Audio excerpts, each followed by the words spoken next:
एक ही राह पर अखिलेश यादव और मायावती, बुआ बबुआ की ये चाल बीजेपी का करवा देगी बड़ा फायदा। अगर ऐसा हुआ तो फिर बीजेपी को रोकना होगा मुश्किल। लोकसभा चुनाव से पहले मायावती की बदली चाल करेगी खेल खराब। सियासी सिकंदर अगर अखिलेश को बनना है तो फिर बहन जी की चालबाजियों का खोजना होगा कोई मजबूत तोड़। सर्वे का संकेत और सपा की कवायद, दोनों पर बीजेपी की नजर, लेकिन अखिलेश का ये पैतरा बदल सकता है सारे समीकरण। उत्तर प्रदेश की सियासत में सन्नाटा पसरा हुआ है। सपा सियासी चालें चल रही है, बीजेपी हर रणनीति पर नजर बनाए हुए है, लेकिन अचानक बहन जी के यू टर्न ने सबको चौंका दिया है। जिस राह पर बबुआ थे उसी राह को बुआ ने चुन लिया है। ऐसे में मायावती की बदली सियासी चाल देखकर बीजेपी खुश नजर आ रही है, क्योंकि अगर सपा और बीएसपी की सियासी चाल एक सी रही तो फिर बीजेपी के विजयी रथ को रोकना मुश्किल होगा। लेकिन इस बीच आए सर्वे और सियासी जानकारों के अंदेशों ने सपा को अलर्ट मोड पर आने की हिदायत दी है। हालांकि अखिलेश यादव ने इस बीच एक ऐसा पैतरा बदला है जिससे माया भी सकते में है और बीजेपी के मंसूबे ढेर होते दिखाई दे रहे हैं। लेकिन सवाल अब भी वही है कि क्या सिर्फ एक पैतरा हालातों को उनके पक्ष में करेगा। बताएंगे कि क्यों मायावती के बदले तेवर बीजेपी का फायदा और सपा का नुकसान करवा सकते हैं। लेकिन पहले आप बताएं कि क्या अखिलेश यादव का छोटे नेताजी अवतार लोकसभा चुनाव में पार्टी के लिए पालनहार साबित होगा।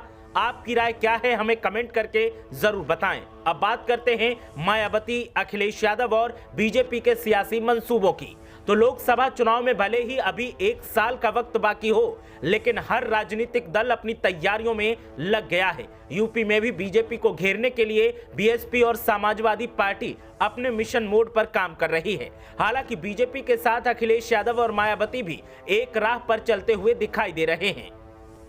दरअसल बीते दिनों सपा प्रमुख अखिलेश यादव ने पूर्वांचल के दौरे पर बीजेपी के खिलाफ अब किसी के साथ गठबंधन नहीं करने का ऐलान किया था। उन्होंने कहा था कि सपा अपने पुराने सहयोगियों को साथ लेकर चलेगी। सपा अपने सहयोगियों के साथ सहमति से हर फैसला लेगी। हालांकि उन्होंने चंद्रशेखर आजाद की पार्टी के साथ गठबंधन होने के भी संकेत दिए थे।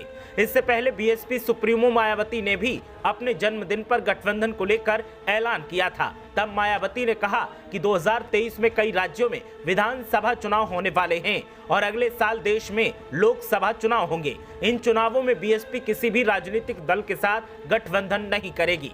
हालांकि बाद में पार्टी ने पंजाब में अकाली दल के साथ पहले से चले आ रहे गठबंधन को जारी रखने का फैसला किया। बुआ और बबुआ के एक राह पर आ जाने से इसका सीधा फायदा बीजेपी को उत्तर प्रदेश में मिलेगा और ज्यादा से ज्यादा सीटें जीतने में मदद करेगा। बीजेपी के खिलाफ विपक्षी पार्टियां अलग अलग चुनाव लड़ती हैं तो फिर राज्य में बीजेपी अपने पुराने प्रदर्शन को दोहरा सकती है।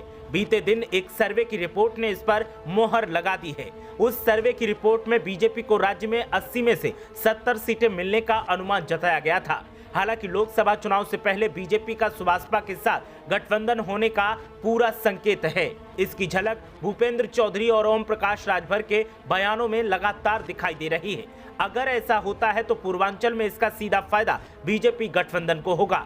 लेकिन अखिलेश यादव भी सियासत के मंझे हुए खिलाड़ी हैं। वो भी एन वक्त पर अपने पैतरे बदल सत्ताधारियों की सारी रणनीति पर पानी फेर देते हैं, तो वहीं अपनी चालबाजियों से सबको चौंका भी देते हैं। ऐसे में अखिलेश यादव बेहद सावधानी के साथ जहां बीजेपी को मात देने का प्लान बना रहे हैं, तो वहीं बहन जी की बदली सियासी दिशा को अच्छे से भांप रहे हैं। अखिलेश यादव ने पिछले कुछ दिनों में सियासत में कई ऐसे फैसले लिए हैं जो बताते हैं कि एन वक्त पर अखिलेश यादव ऐसा धोबी पछाड़ देंगे जिसका तोड़ न बीजेपी के पास होगा और न बीएसपी के पास। ब्यूरो रिपोर्ट, मीडिया हलचल।